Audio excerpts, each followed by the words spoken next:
Everybody likes seeing someone go down with an injury.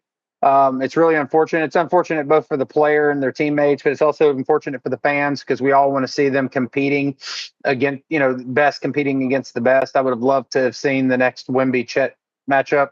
But we also have to talk about the real politic of it, right? And the reality is this is really going to be devastating to the Oklahoma City Thunder timeline.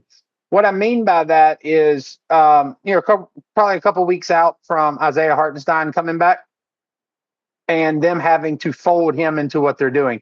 I personally think that's going to be a much more difficult and bigger project than most other basketball pundits seem to believe. They all seem to think it's just going to be a steady ascension to hoisting the Larry O'Brien trophy. I personally think that you're completely changing the entire Oklahoma City offensive scheme in order to put Hartenstein out on the floor.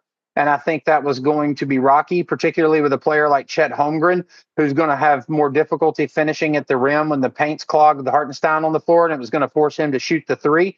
And with the exception of being above the break shooting that perimeter shot, Chet's not really that great from three, and he's really struggled this year.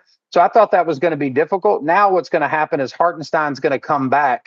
It's going to be sort of a clunky integration. They'll finally work through the kinks with the new starting four that's being integrated with Hartenstein.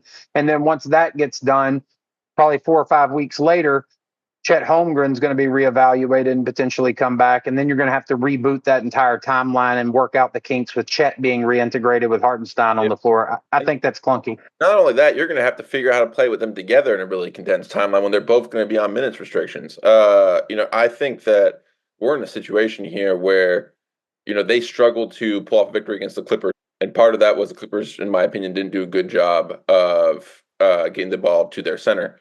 I think that they're going to really struggle to tread water against teams. You can't field the 6'6" and under lineup in NBA and win.